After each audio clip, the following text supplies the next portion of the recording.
I'm Sarah Kensier, the author of the best-selling books The View from Flyover Country and Hiding in Plain Sight. I'm Andrea Chalupa, a journalist and filmmaker, and the writer and producer of the journalistic thriller Mr. Jones. And this is Gaslit Nation, a podcast covering corruption in the United States and rising autocracy around the world. And today I'm very excited to bring our guest, Iyad El-Baghdadi. He is a Palestinian activist and writer. Since 2011, he has been a prominent online voice and an internationally recognized intellectual. For his Arab Spring activism, he was summarily jailed and expelled from the United Arab Emirates in 2014. He was subsequently granted political asylum in Norway. In 2019, the CIA alerted Norwegian authorities that he was a target of the Saudi regime, and he has been under protection by Norwegian authorities ever since. El-Baghdadi is the founder of the Kawakabi Center, a fellow of the Norwegian think tank Civita, and a board member of the Munathara Initiative. His new book, The Middle East Crisis Factory, is out this month and covers the entrenchment of tyranny, terrorism, and foreign intervention, showing how these systems of oppression simultaneously feed off and battle each other. Welcome to Gaslit Nation, Iyad. Thank you so much for having me. So that is quite a biography that I just read, and it barely skims the surface of your experience. Can you tell us a bit more about yourself, where your family is originally from, where you grew up, and how you ended up under Norwegian state protection? Yeah, whenever someone introduces me and, you have to kind of summarize the past decade of my life or so in a few words, part of me goes like, what the hell did you do with your life? Like, how badly did you screw up your life that you're now, several nation states want you dead? Mm-hmm. We know the feeling. Yeah, at the same time, in a certain sense, in a twisted activistic kind of way, when they want to kill you, you're doing a good job. Mm-hmm. But yeah, to answer your question, the history of my family is really kind of a microcosm of the last, let's say, 7 decades or so of the Middle East's history, really. My father was born, both my parents are Palestinians from Jaffa, which is basically now a suburb of Tel Aviv. My father was born there in 1948. My mother was born in diaspora in 1955. Both sides are basically refugees of the Nakba, of the 1948 Exodus. My father grew up in Egypt. My mother grew up between Syria and Kuwait. The family really was formed in the United Arab Emirates. And you can see that several countries are already appearing here. It's kind of a cross-border story. I lived my entire life in the United Arab Emirates. Even though I was born in Kuwait, my mother had to fly over to give birth because that's where her family lived. Strange situation, but I have never been to Kuwait since I was 2 weeks old, and I'm not allowed back in either because I was born in Kuwait, which tells you a bit. I mean, we can probably come back and talk about the whole structure of tyranny that you hinted to when you were introducing my book. But yeah, so I only ever lived in the United Arab Emirates until the start of the Arab Spring in 2011. I was not really an activist before that. I had a career as a startup consultant, and I was basically a computer programmer. But then when the Arab Spring started in 2011, a lot of people in my generation felt this urge. Like, this is our moment. We have to say something now. We can't sit this out. And I took to Twitter, and whether it's fortunate or unfortunate, I became very popular on Twitter, and I became one of those voices. Those go-to voices, not only for international media, but within the region. The story eventually sees me being sent to prison in the United Arab Emirates because in 2014 they kind of had enough with my activism. The United Arab Emirates, as you may know, is a country which is very deeply implicated in fighting back democratic change in the region. Very closely allied with Saudi Arabia, which also is part of the same project, which is preventing a democratic transition in the region. So I found myself in prison, but of course, being a Palestinian, they said, you have to go back home. And I'm like, I'm from here. Right. Where are you going to send me? And you can't really deport a Palestinian back to Palestine because the place where I'm from is now Israel. And so I ended up in prison, eventually managing to get out by convincing the authorities that, you can send me to Malaysia and I'll be able to take it from there. But then eventually, once I arrived in Malaysia, I was stuck in the airport, and I lived in the airport in Kuala Lumpur for a month or so. Long story short, eventually was invited to a human rights conference in Norway. And this came with an invitation from the Norwegian Foreign Ministry. And so I arrived in Norway and spoke at that conference and then applied for asylum. Being in Norway, of course, was a game changer, because I went from a country which does not allow free speech to a country which pretty much is consistently at the top of the list when it comes to free speech and also democracy. That allowed me to be a lot more effective. Of course, I had to deal with keeping my family safe. This was, the next few years were really some of the most difficult in my life. It was also the fact that, after prison and after living in an airport for a while, and after all of that, it's kind of natural to come down with PTSD, which is what happened in my case. But eventually, I became an effective activist again. And what do you know it? I started working with a certain Saudi journalist called Jamal Khashoggi. Jamal was a friend, at least since he chose exile in 2017. He became closer to the dissident community. We used to see him with suspicion before that, because he was associated with the regime, and we were suspicious of people who are. But eventually we started to work on certain projects, and the rest of the story. He was killed too soon. And I inherited a couple of his projects, and I started to really become very active in efforts to seek justice and to also expose the crime. And that eventually led me to exposing Mohammed bin Salman's hack of Jeff Bezos's phone, which was, of course, not related to Amazon, but it was related to the Washington Post, because Jeff Bezos, as you know, also owns the Washington Post. Mohammed bin Salman effectively wanted to punish Bezos because he did not curb the Washington Post's Justice for Jamal campaign. While I was involved in that, I started to become aware, increasingly aware, that I'm a target of the Saudi regime. And eventually it did, that kind of caught up with me. And eventually the Norwegian authorities took me into protection and told me that I am indeed a target of the Saudis. And I've been, under formal protection since then. Of course, my work continues. But yeah, this is kind of a summary of how I got to this point.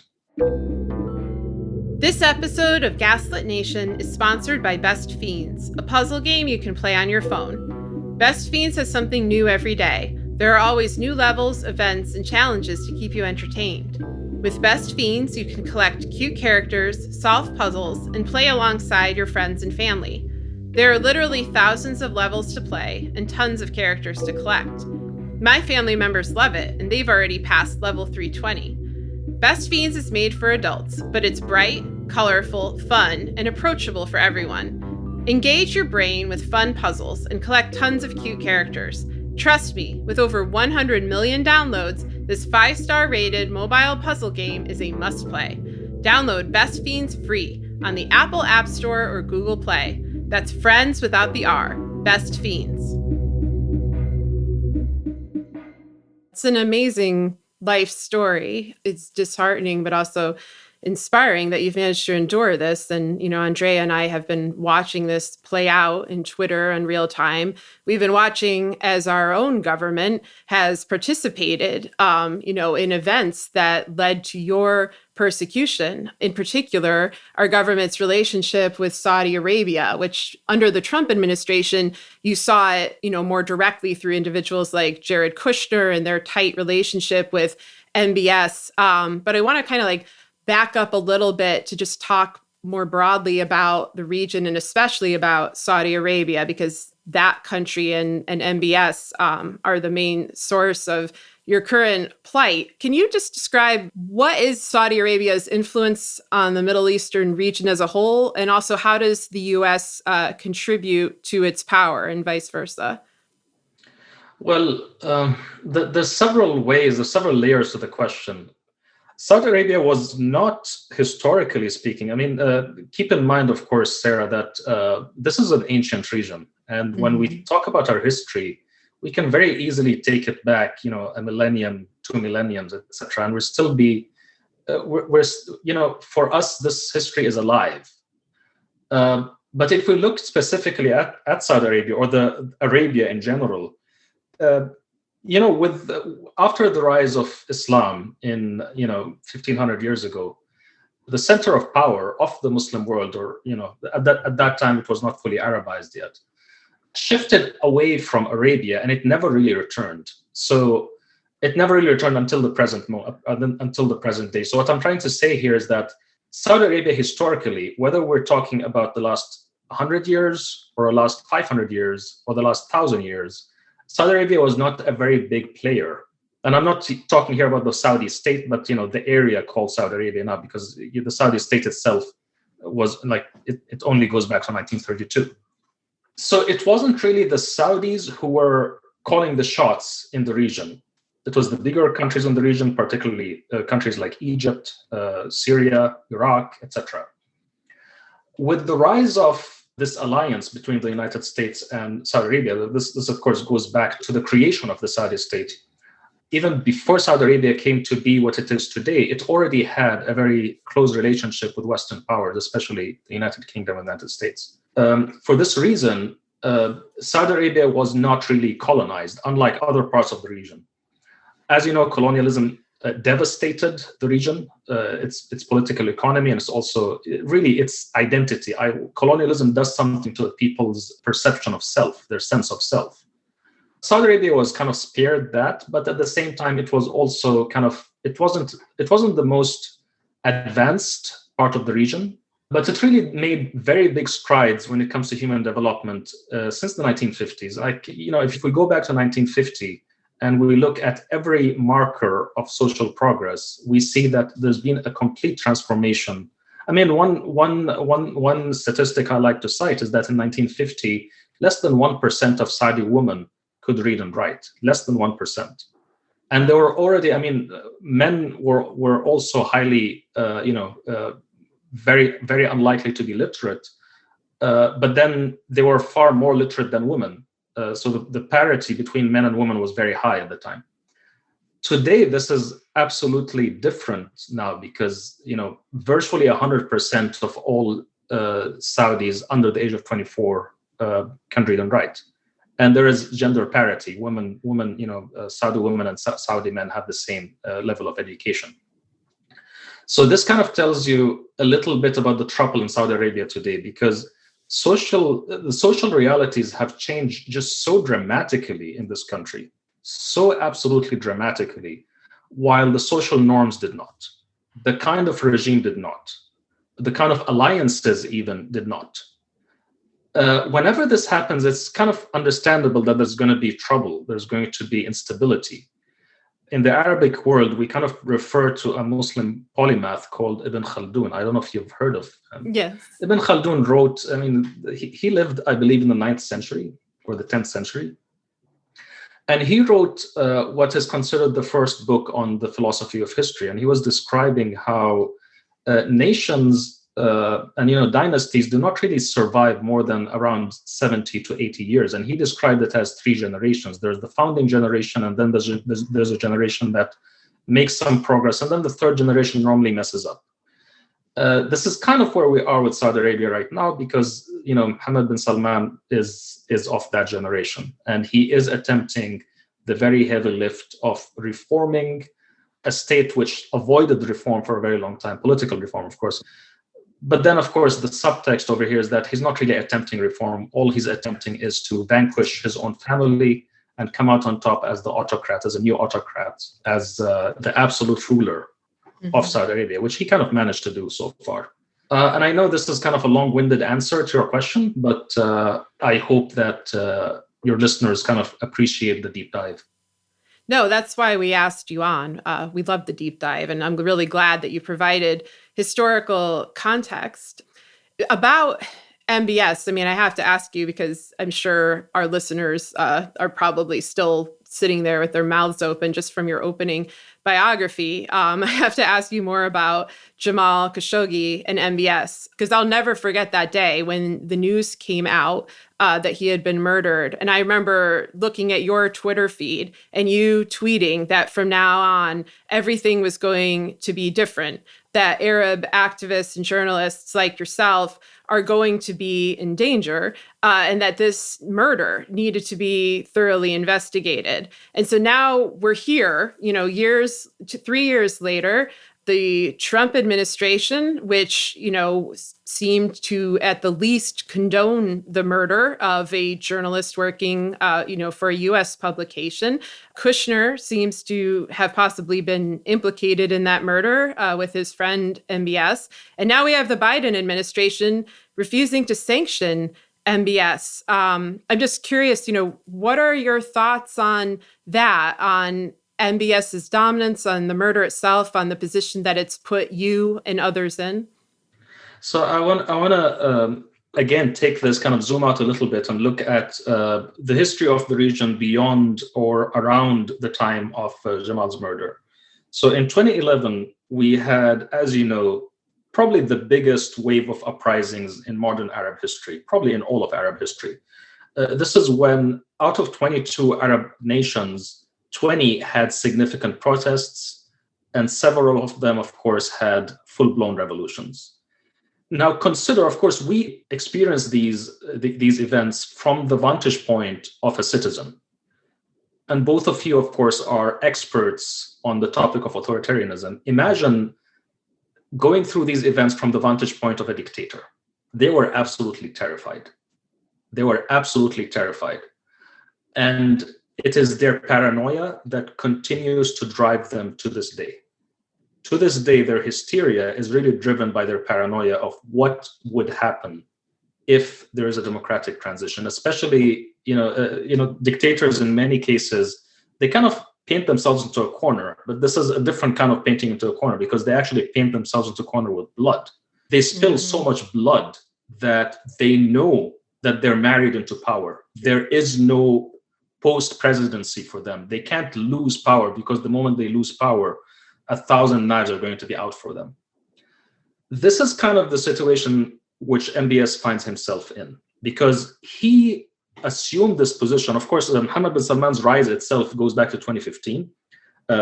After the Arab Spring, there was a concerted counter-revolutionary effort led by the United Arab Emirates and Saudi Arabia, and facilitated, unfortunately, by the United States and other world powers, and including regional powers, of course. Mohammed bin Salman was not a factor in that, because he had not arrived on the scene yet.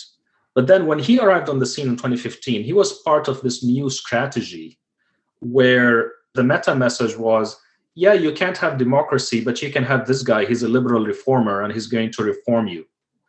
This was the whole idea. Mohammed bin Salman was supposed to be a model or a template for saying that, you know what, you don't really need democracy. You just need an autocrat who does the right things. Unfortunately, of course, for whoever believed in the whole facade, didn't really last for a very long time. And Mohammed bin Salman's tendencies really took over especially with the rise of Trump. Trump really allowed a lot of these things to happen a lot of things happened very quickly after Trump's election, which I believe they would have eventually happened, but they would have taken a lot longer. If not for Trump. And I think maybe this is the one thing. Of course, Trump has caused disasters in the region, but in a certain sense, we feel like, the regional order itself needed a sledgehammer, and Trump just happened to be that sledgehammer. So Mohammed bin Salman himself has created the situation where he is incapable of stepping down. He simply can't. He actually started his ascent to power by rounding up his own family members. Princes and businessmen and people who were, the Al Saud family is a big family after all, and they're immensely powerful. And the Saudi regime itself, before the rise of Mohammed bin Salman, was kind of a consultative monarchy. It was never a democracy, but there was a kind of consultative process within the family. Mohammed bin Salman's rise completely destroyed that. And so between 2016 with Trump's election and between 2020 when Trump was voted out, Mohammed bin Salman managed to change the reality of the situation within Saudi Arabia. Of course, a lot of the changes that happened outside Saudi Arabia were not to his advantage, but when it comes to his grip on Saudi Arabia, it's pretty strong. And that is the reality that confronted the Biden administration when they had to decide what to do about this. Mohammed bin Salman is simply, further isolation is simply going to make him more repressive and is going to drive him closer to his regional allies, being the United Arab Emirates and Israel. And these allies, of course, are simply going to validate his worst excesses, which they have been doing. As you know, when it comes to the hacking technology, for example, which he uses to hack, he probably also used it to hack Jamal Khashoggi himself. This has been provided by the Israelis. And it was Jared Kushner, as far as I know, who facilitated this. While it's definitely disappointing to someone like me that Biden did not do more, and I believe that Biden should have done more and can do more, I kind of understand where this is coming from, because it's very unlikely. How do you punish a guy who actually is, leading a nation like Saudi Arabia? Punishing someone like him is like, you can't really take him to court, for example. And even if you do, that's not going to remove him from power. Even if you sanction him, it's going to be a hit to his prestige, but it's not really going to remove him from power. And eventually, someone like me looking at the region, I have to ask myself, what is the best outcome? What outcome am I looking for? The theory of change that I kind of adopt is really the one that Jamal Khashoggi did, which is that if you guarantee people freedom of speech, then they're going to start questioning the narratives that are imposed upon them, and they're going to liberate themselves. Of course, the question here is, how do you guarantee freedom of speech in a country like Saudi Arabia that jails dissidents and dismembers journalists and sexually assaults women's rights activists, etc.? But this is, I actually wrote an article about this for the Washington Post after the recent release of the ODNI report into the Jamal Khashoggi murder. And what I advocated is that the United States should use its leverage towards the release of prisoners, towards ending the hostage taking, which the Saudi regime does. And it really shouldn't. I wouldn't really have prioritized sanctioning MBS except as kind of a carrot and stick approach. I don't know if that makes sense, but eventually we have to be realistic about what can be done to MBS. I think it'll be a tragedy if we focus on punishing the murderer rather than centering the cause of the person who was murdered. Jamal Khashoggi believed in freedom of speech, and this is what we need to center. No, that's very understandable. I think the frustration, for all of us is just the impunity, the impunity to kill, the impunity to attack, and the length to which that could go. You just referenced your recent Washington Post article, but I actually have a question about the one you wrote for the Washington Post back in May 2019, when you were unearthing the Jeff Bezos hacking, that you referred to before, where his phone was hacked seemingly from a file sent from a WhatsApp account of MBS. And I'm going to quote a little bit of your article for our listeners and ask you to respond. You wrote, when private messages from Bezos were leaked in a tabloid, he launched an investigation into their origin. This led to an attempt to blackmail him into silence, which failed when Bezos exposed it in a Medium post in which he loudly hinted to a Saudi connection. When this became public, I started investigating. After we published some preliminary thoughts on Twitter, I was contacted by Gavin de Becker, who headed Bezos's investigation team.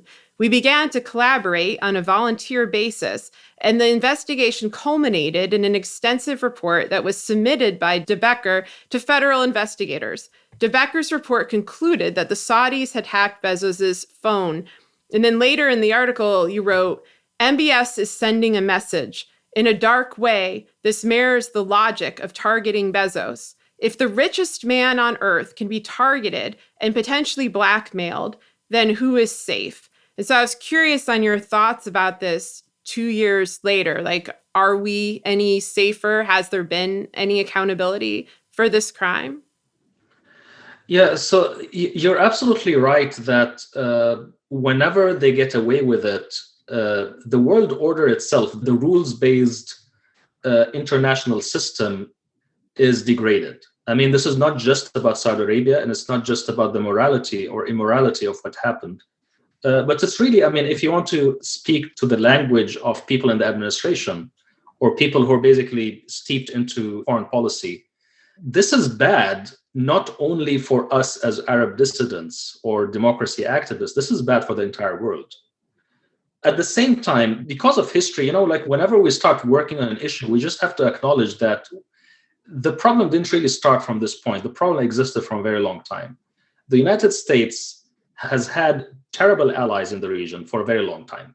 And its alliance with these dictators has really changed the entire political economy of the entire region.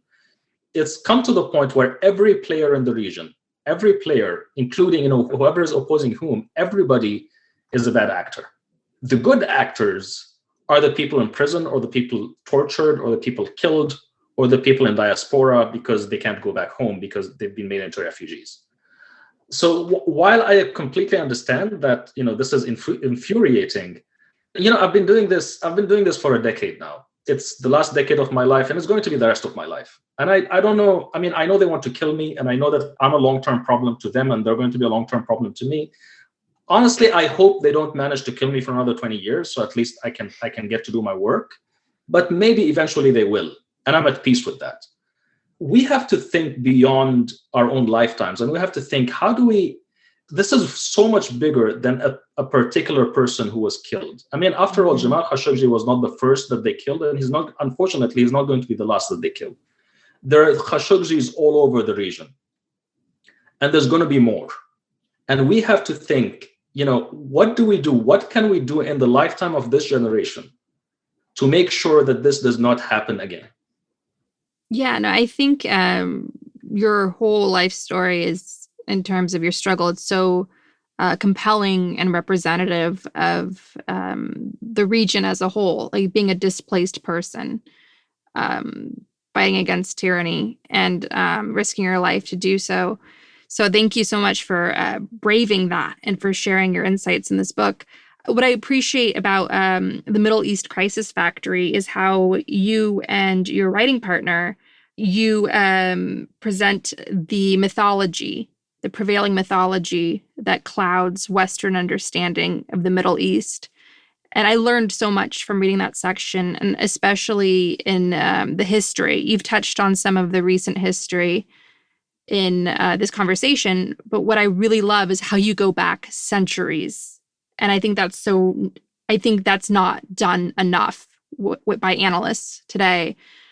So for instance, with Ukraine, when you think in terms of centuries, it melts away your biases of that country, of that region. I think a lot of Westerners might think of Ukraine, for instance, as a, quote, shithole country with a babushka running around pulling a wooden cart, not realizing that it's very innovative today, and it has a long, rich history that has helped shape Europe over many centuries and so forth.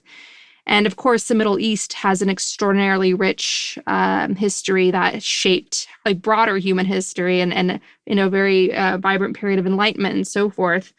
Could you go give us a bit of an overview? Because I think it's fascinating, and I think it challenges a lot of biases about the Middle East. And even you mentioned in your book that Obama has fallen for some of these biases in his own speeches about the Middle East. Could you give us sort of what you feel is the most relevant historical context, going back even centuries, for what people need to know to understand the Middle East today? Well, thank you for the question, Andrea. So I live in Europe now, and I'm really fascinated and inspired by the European Union as a project, as an integration project. And I'm really excited to think where this can go. I mean, how much interregional integration can change history. As you know very well, 70 years ago, we had Nazis running around in Europe. We had the biggest world war in human history. We had 100 million people dead. But now we have, out of that came this project called the European Union. War in Europe was endemic, and now war within Europe is almost unthinkable. If you think about a war, for example, between France and Germany, which, they went to war repeatedly, but now is completely unthinkable. It's almost like history has actually changed. The course of history has changed. When I kind of compare that to my own region, to the Middle East or North Africa, which of course is basically 25 different countries, a large number of people, I think up to 700 million people. It includes the Arabic-speaking world, but it also includes Turkey, it includes Iran, it includes, of course, Israel. What's interesting here is that the region itself, we call it, the majority of the nations in the region are Arabic-speaking, but this Arab identity itself was the result of a regional integration project that lasted for over a century. At the time of the rise of Islam, in the 7th century AD, these countries were not really in the same political ecosystem. There were different nations, there were different people, there were different tribes, different languages. Over a very long period of time, the mainstream language became Arabic. People started to identify with their language. It's not that we actually all come from Arabia, it's just that in my own blood, there is Greek, there is Persian, there is Jewish, there is Arab, there is Kurdish, there is Assyrian. There are layers upon layers upon layers of our history, but we just eventually kind of assimilated into a kind of region which is both pluralistic, but at the same time, there are certain commonalities between people when it comes to their culture, when it comes to their lived realities, when it comes to their political awareness, when it comes to their histories. So this is important context for this region.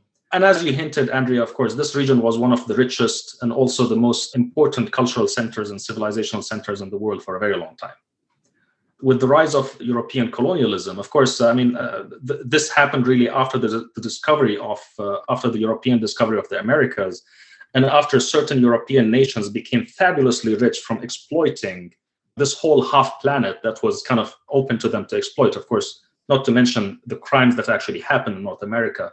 But, you can kind of try to understand that colonialism was not really a matter of, it wasn't a historical inevitability, but it was really a matter of certain countries becoming so fabulously powerful and rich, so much more than anyone else, that they actually managed to subdue much larger regions of the world. Colonialism, when it happens, and I said this before, it robs the people of a sense of self. You start to think that you're not good enough. And that the reason why they're ruling over you is because, and they actually tell you that, they tell you that, you're not civilized or you're not ready for self-rule, etc. And so the rise of the modern region, the modern MENA, really came with the rise of the 20th century when this colonial order was starting to be dismantled. The book itself kind of tries to tell the history of legitimacy. We try to make it about legitimacy because we felt that if we speak only about the people's history, we might miss the political story. And if we talk about the political story, we might miss the people's history. But then if we talk about legitimacy, then it's something that ties both stories. It's basically the story of how people look at those who rule them and how those who rule them look at, how they justify their own control. Well, yeah, but it just like, as you touched on, like the Middle East was a world leader in a very influential period of enlightenment. Then the Ottoman Empire was very much a dominant empire for a time. And then we had, of course, aggressive push of colonial powers, Great Britain and France, and now most recently the US pushing in as colonial powers. And so a lot has impacted the region to shape it. But the Western sense, the Western bias, as Obama famously alluded to in the speech that you mentioned in your book, is that it's a tribalism and aggression and fights going back a millennium, as though it's just like a hopeless region. This is an annoying kind of trope that's always mentioned about ancient hatreds, and I think that's what you're referring to. Mm-hmm. So the whole ancient hatreds thing. I started by speaking about the European Union. Yeah, people who live next to each other. I live in Norway, and if you look at and now Norway, Denmark, and Sweden are some of the closest countries to each other in Europe. They're very close. Culturally, socially, economically, politically, they're allies, but they're also very close socially and culturally as well. But if you look at the history of wars between Denmark, Sweden, and Norway, it's a never-ending list. It just happens that people who live next to each other, they interact more, and some of that interactions might be violent. So it is not completely untrue when you say that people within the region have fought against each other for a long time, but so what? Nations that live, like basically people who live next to each other, they intermarry a lot, they trade with each other a lot, they ally with each other a lot, and they fight with each other a lot. Even within families, you can kind of say the same thing, right? You probably had more disputes and more fights with family members than with strangers. The whole point about ancient hatred is that it is used to essentialize the region and to say that this region has always been like this. And so there is nothing that we should do. We should kind of expect it to continue to be this way. And we should always have a low expectation, kind of a bigotry of low expectations, The whole reason why I mentioned this in the book is that it's disappointing that even Obama would lean on such a line, because I think Obama knows better. The region has been frustrating many people. Many American foreign policy thinkers have been frustrated with the region for a very long time. And I think what they really fail to see is that there is a direct relationship between dictatorship and instability. Dictators always fight with each other. They always do. Even when they agree on practically everything, they will still find something to fight on, mainly because that's how they justify their rule. They have to create a crisis that they only can solve. And that's why your book is called The Middle East Crisis Factory.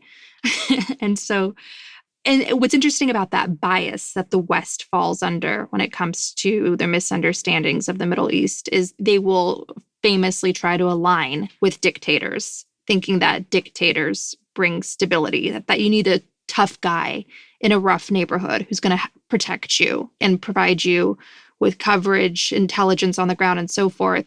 And that's how you describe it in your book, is sort of thinking that these dictators bring stability for Western foreign policy, but in reality, they don't. They bring instability because dictators are voracious with their greed and lust for power. They need external scapegoats and crises in order to hold on to that power. Yeah, and I actually believe that this idea that dictators bring stability is one of the biggest causes of both dictatorship and instability in the world. Mm-hmm. And what's really interesting is that, like, in terms of the biases, the mythology that you tack head on, what we're looking at in the Middle East is the same as the threat that we're under here in the United States, which is just plain old simple far right populism or fake populism, whatever you want to call it, where it's not Islam, just like it's not Christianity. It's just this far right gaslighting, far right greed and corruption masquerading as populism, trying to come to power or stay to power. Like, that's really the same threat that unite our regions, essentially. Yeah, and I like to think of the MENA and America as two different stories which actually have a lot more in common than they think. I mean, keep in mind, Andrea, that I'm talking about the story here, not the political system. I'll come back to the political system. The reason why America is important for me is that the world needs this story about people from all over the world, from different cultures, different religions, different faiths, different races, most of whom do not really come from there, found themselves in this situation, in this country with this promise of equality. And they managed to do it. Now, of course, the story is still being written. We don't know how it's going to end. I'm rooting for America, that, we will have an America which actually represents that, humanity can win. But then the story here really is a story of humanity. And if it can be done in America, then that story, is going to be inspiring for everyone across the world and forever. It's a story basically about how, if people who have nothing in common except their common humanity can forge a nation and can actually accomplish equality, then that's a story which is, I don't need to tell you more. This is basically the promise of America. In the MENA, on the other hand, you have kind of a situation where we're all from here. We are all from here, whether it's people, whether it's Jewish people, whether it's Palestinians, whether it's other Arabs, whether it's Iranians, Persians, etc., Assyrians, Kurds, etc. We're all from here. We're always been here. Why can't we coexist as equals? So it's basically the same story, the same lesson in two different realms and kind of told in two different ways. And I think that itself is what's inspiring to me.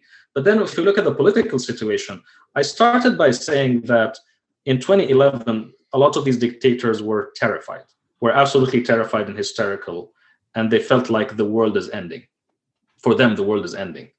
the same kind of realization is also coming to two different groups, not just Arab dictators, but also a certain group of people in the United States, but also a certain group of people in Israel. I think the American side of that equation is kind of pretty clear. America is demographically changing. America is becoming more diverse. A lot of these changes are happening around the world because, there are many places in the world where there's kind of a slow demographic maturation. But along with this, America is changing its identity. The identity of the country is really changing from being something which is an extension of a white settler colony to something that's more native. That itself, of course, people who rooted their identity in whiteness, unfortunately, that 30% who were always voting for Trump and would still, if today Trump runs for anything, they would still vote for him. That problem is going to be with us for a while.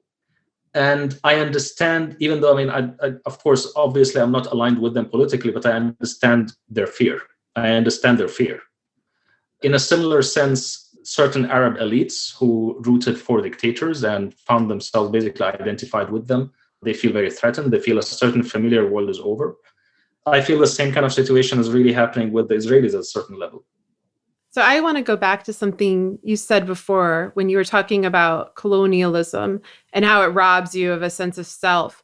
I was wondering if you could comment on that in regards to being a Palestinian and, if I'm correct, a second generation stateless Palestinian, or more broadly, if you prefer.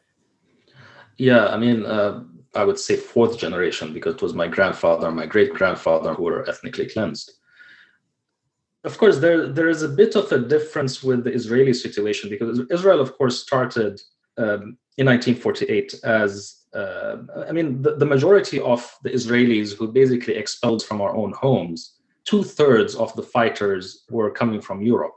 And these were people who were either fleeing the Holocaust or surviving the Holocaust.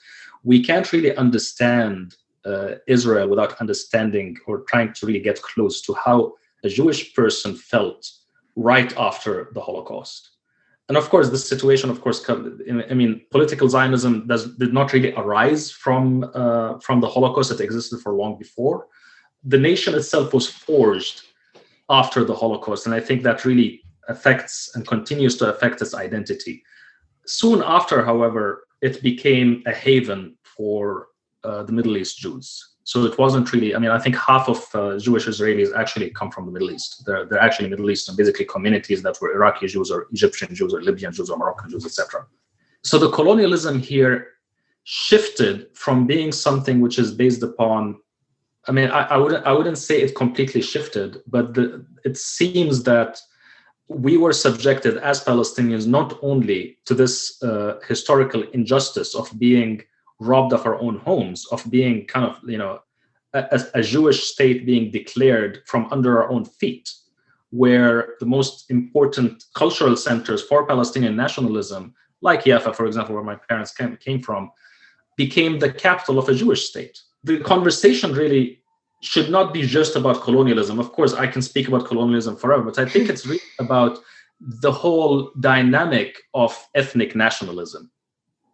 The whole idea that the correct response to our prolonged injustice is to kind of separate out into separate realms where we kind of take turns standing on each other's necks.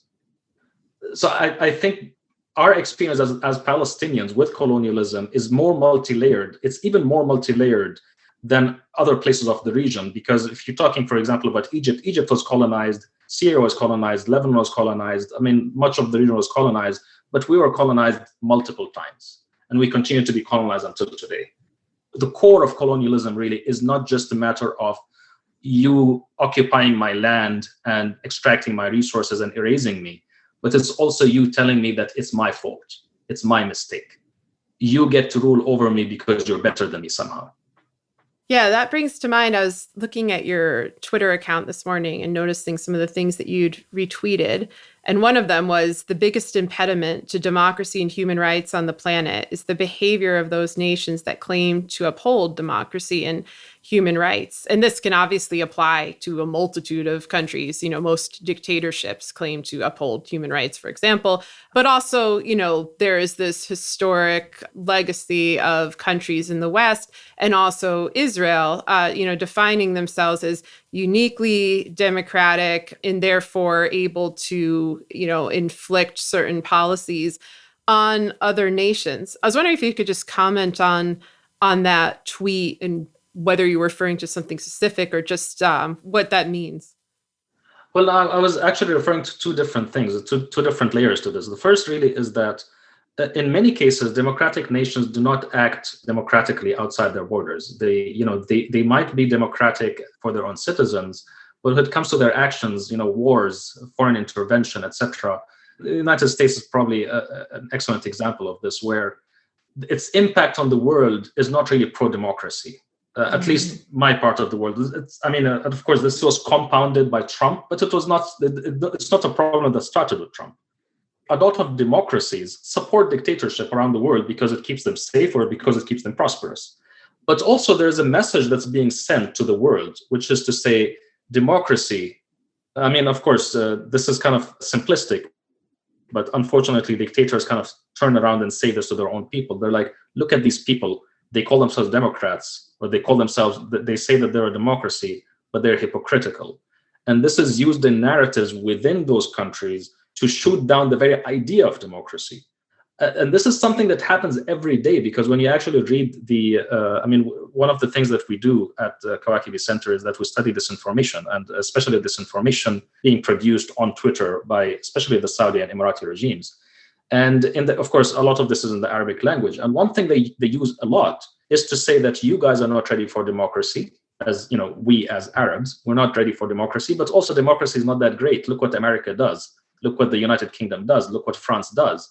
So the conduct of democratic states is basically being used to construct a narrative which excuses dictatorship. This is not even counting the direct support of dictatorship. So, and in the end, at the same time, I think the main problem really with dictatorship is not really fully comprehended. The human cost of dictatorship is not really fully comprehended. If you look at the number of people who live in extreme poverty in the world, the number of people who live in, without drinking water, the number of people who live, for example, impacted by climate change, the number of refugees, etc. Compare that number, and as tragic as it is, to the number of people who live under dictatorship. The number of people who live under dictatorship absolutely dwarfs any of those numbers. And in many cases, a lot of those problems, the other problems like the poverty and like the war and like the refugee waves and like the climate change and all of that, a lot of these are also either caused or made a lot worse by dictatorship. The human cost alone is not really measured in the number of people they kill or imprison, but also the stunted human potential. The fact that there are lots of amazing people, talented people living in these countries, they cannot become what they aspire because they live in a dictatorship. Lots of people who are brilliant poets, for example, or writers, or authors, or musicians, they simply can't have a career because they live in a country that doesn't really respect. They can't really have, they can't really express themselves freely. The human cost is absolutely enormous. And I think we need to understand that first before we talk about what should be done about it. Because when it comes to what should be done, I think it's not a matter of a lack of political imagination, but really a lack of political will. Yeah, no, absolutely. Looking back on the Arab Spring and the aftermath of this pushback against it, of the strongman resurging across the region, do you think the Arab Spring was a good thing? When I speak about the Arab Spring, a lot of people think or deal with the Arab Spring as something that happened in 2011. I kind of disagree. I speak about the Arab Spring as something that began in 2011, not something which, it's not a binary event. It's not basically 2011, but rather it's a phase of our history as Arabs. It's basically an intergenerational transition. And when you look at the region, of course, you see that it's very turbulent. But then again, that's what transitions to democracy look like. I kind of ask Europeans sometimes, what did their transition to democracy look like? Well, it looked like 2 world wars and 100 million people dead. Transitions to democracy not happen very quickly. They take generations. They take a lot of time, and they're turbulent. This is how it is. So judging it now, 10 years, I tell people it's a 30-year process. And this is actually what I say in the book. It's a 30-year process. We're 10 years into it. We still have 20 years ahead. So if people want to judge whether this has been a good thing or a bad thing, maybe do that in 2041. But even then, we have to kind of consider whose fault it is that this region has become a lot more unstable. I mean, a case in point is Syria, for example, which is absolutely in far worse a shape than it was in 2011. But then you ask the question, what would have happened if Bashar al-Assad in 2011, instead of shooting protesters, said, let's have elections? It could have been that simple. Yeah, no, absolutely. Could you speak a little bit about Russia's role in the region? Well, Russia is, in the region at least, it is an opportunistic actor. There was a vacuum left by the Arab Spring because these regimes were very weak and a lot of them collapsed. And of course, it was also, we have to remember also that after the 2003, the debacle of the Iraq War, and, a very long and diplomatically exhausting, not just militarily, but also diplomatically exhausting engagement in the region, it was also clear that the United States was exhausted and did not want to pursue any more expansive policies in the region. I think this was, we've seen, for example, how whether it was Obama or whether it was Trump, both of them were kind of trying to pull back from the region. And it continues under Biden. I think it's still going to continue because this is really the matter that whether it's people on the left or the right in the United States, they really don't want more wars in the region. I don't know if you agree, but I would be interested to know what you think. But I think this is at least my impression. Yeah, I think Americans are very burnt out on war after the war in Afghanistan, the war in Iraq, the failures, and also because of our own kind of turn towards autocratic government, which had been long coming and had historical precedent, but obviously accelerated under Trump. And it's part of a broader global trend of the Western world falling into corrupt mafia states or autocratic regimes, with the US, with Brexit, with Hungary, with Poland, Turkey, etc. I was curious what you think of this global tendency, because within 10 years' time, we've gone from the West lecturing the Middle East about how it should change and overthrow its dictators to electing our own, to having electoral autocracies. I mean, just to continue with the thing about Putin and about Russia, Putin in the end, Russia is not really a match for the West. If you look at its, if you look at its GDP, or if you look at its population, if you look at its economic output, or even if it's at its military, it's not really a match. But you're faced here with a core of democratic nations that are unsure about what to do. But these autocratic regimes, which absolutely know what they have to do. They know that they have to degrade the world order. They know that, Putin, for example, could not throw missiles at Europe, but he could throw Syrian refugees at them. And this is exactly what he did. He used the situation. He used the fact that this, that there's a vacuum in the region. I mean, and of course, we can talk forever about what I think Obama should have done. Oh, I'd love to. The next conversation. But yeah, I mean, we're actually very disappointed, of course, in the Obama years, and we feel absolutely let down by Obama. And I think it's really compounded by the fact that we actually believe that he's a good person, which makes it even more difficult, because you're like, okay, if I actually believe that you're a good person, but you have never shown that you care about us. Unfortunately, your foreign policy has made it so much worse for us. And you basically let Putin slaughter Syrians and try to negotiate. Long conversation there, but yeah. It's a painful topic, to be honest, but I think it's an important one.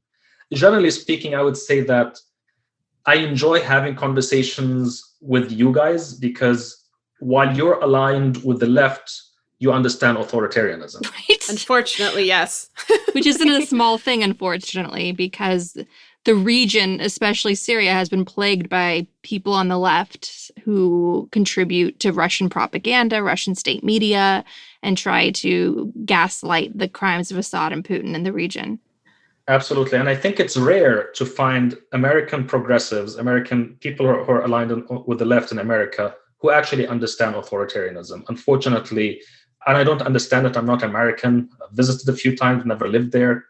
And I don't really understand this hyper-insularity among many Americans. I think it'll be very useful to have these conversations about foreign authoritarians and how authoritarianism manifests itself in the world, and how to be a leftist is always to be on the side of the crushed, of the underprivileged, of the marginalized. Mm-hmm. Yeah, absolutely. How can we be on the side of a dictator? Yeah, it's been very frustrating for us to watch this play out, to watch people in our own country having just this sense of either whataboutism or, excusing brutal dictatorships, of not having a moral standard, not having a moral core, and not thinking about the people who are suffering, which should be at the forefront of everybody's thoughts. And that's the tragedy of this era. And I have one last question, which is, how do you walk the line between being honest about the state of the world and giving hope to your audience? Yeah, honestly, it's one and the same thing, Sarah, because in the end, when I speak of hope, really, I don't really speak about this idea that things are going to turn out a certain way. I think hope for me, at least this is how I see it, and you might disagree, but or you might agree, I don't know. But hope really is the idea that some things are worth our lives. Some things are really worth the effort. That, however dark things get, the concept of light exists. That itself should be enough to motivate us to get up and do something. In the end, I absolutely, and especially as a Palestinian, I know that 20 years from now, we're going to be fighting. I know that with us as Palestinians, we don't have a country to live in, but our country lives in us. We know that, there are other people who pass on to their children property and shares and stock options, I don't know what. We pass to them a cause, unfortunately, that they have to carry, and it's heavy. But then we're motivated by this idea that hope exists, like truth exists, goodness exists, equality exists, and these are things which are worth the effort, they're worth our lives. I don't know if we're going to get there within the span of one generation, but it's kind of also egotistical to think, I only want to do this because I want to enjoy its fruits. I think it doesn't really work that way, especially if you internalize the history of your people and the history of your region. This is an ancient region. And the problems did not start with us, and they're not going to end with us.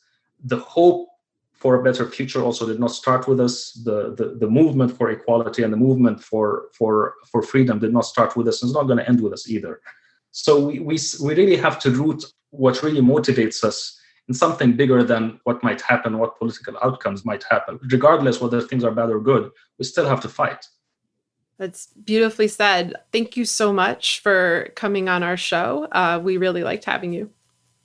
And you and your co-author, Ahmed Gatnash, you have a podcast called the Arab Tyrant Manual Podcast, which people can check out for a deeper dive on the Middle East Crisis Factory, your book, and what to do about the future of the Middle East. Yeah, a shout out to my friend Ahmed Gatnash, who's we've been working together for nearly a decade now. And I think I would suggest, if you want to know more, to follow us on Twitter. I'm sure that Sarah and Andrea are going to put out our Twitter accounts. Oh yes. It's actually on hiatus currently because we're kind of expanding our team and really adding a lot of other stuff.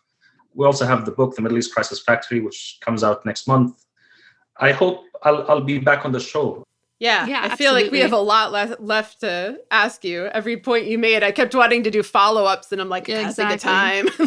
We're the ones who are going to solve the Middle East, not Jared Kushner. Because I felt also that, sometimes so much about a topic and you kind of think about it all the time. So you're tempted to do a very deep dive, and sometimes I felt like, I'm going way too deep for an hour-long conversation. No, it's good. We do this all the time on this show, and we're kind of an anomaly in that way, but it's necessary. I hope people took away a lot from this conversation. I hope they really learned stuff, but also learned what they didn't know, like learned what the gaps are in their knowledge, and hopefully they'll read your book and read other books and keep learning and explore more, because I think that's the only way that we can reach understanding, is through these historical and comparative analyses, ones that center actual human beings instead of abstractions or raw power grabs.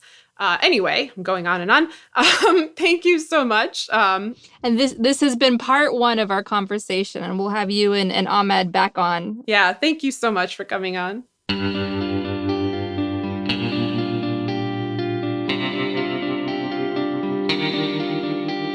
Our discussion continues, and you can get access to that by signing up on our Patreon at the Truth Teller level or higher. We want to encourage you to donate to your local food bank, which is experiencing a spike in demand. We also encourage you to donate to the International Rescue Committee, a humanitarian relief organization helping refugees from Syria. Donate at rescue.org. And if you want to help critically endangered orangutans already under pressure from the palm oil industry, donate to the Orangutan Project at theorangutanproject.org and research ways on how you can cut out palm oil in your life. Gaslit Nation is produced by Sarah Kenzier and Andrea Chalupa. If you like what we do, leave us a review on iTunes. It helps us reach more listeners. And check out our Patreon. It keeps us going. And you can also subscribe to us on YouTube. Our production managers are Nicholas Torres and Carlin Daigle. Our episodes are edited by Nicholas Torres, and our Patreon exclusive content is edited by Carlin Daigle. Original music in Gaslit Nation is produced by David Whitehead, Martin Vissenberg, Nick Farr, Damian Arriaga, and Carlin Daigle.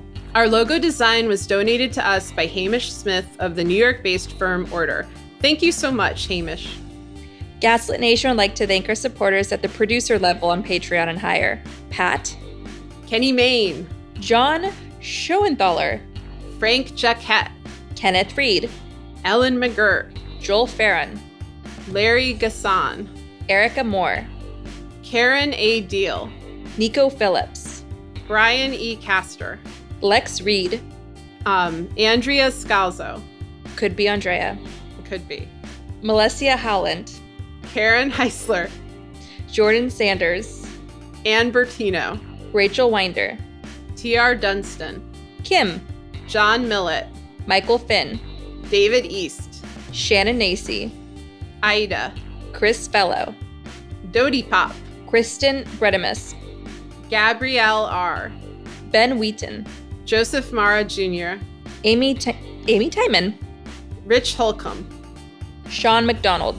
Jeremy Thompson, Thomas Scheibe, Kelsey Malsum, Julie Matthews, Meganopolis, Mark, Matthew Womack, Brittany Keener, Sean Berg, Kristen Custer, Tracy Ash, Benjamin Galuza, Kai Gillis, Sharon Hattrick, Irv Robinson, Keith Gottschalk, William Barry Reeves, Janet Robinson.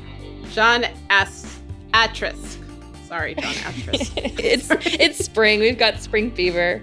Richard Smith, Kevin Gannon. Sandra Culnins, Are you singing the names?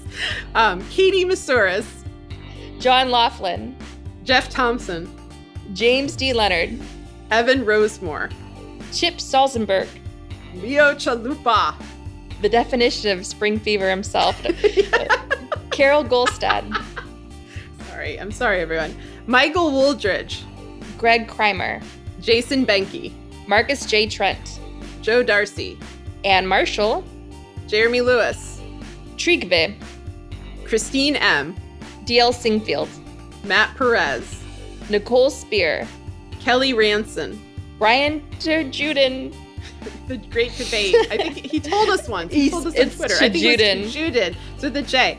Gustav Halsby. Of course, that's next. So sorry. So much. Gustav Halsby. Christy Vitale, Maureen Murphy. Michelle Dash, Jens Alstrup Alstrup. Rasmussen, Zachary Levin. Dorothy Kamerick, Victoria Olson.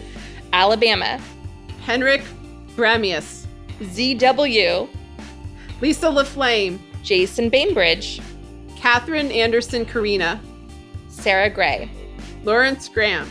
Mike Tripico, Diana Gallagher. John Ripley, Ethan Mann. Jennifer Slavic, Rhonda White. Piet Yitzma, David Porter. Kate Cotton, Kim Mellon. Leah Campbell, Lorraine W. Todd. Lynn Schneider, Jared Lombardo. Karen Humphreys, Giles Boquet. Ann Marshall, Irina Guardia. Eric Kaplan, Sonia Bogdanovich. Pam Paris, Tanya Chalupa. Thank you all for your support. We could not make Gaslit Nation without you.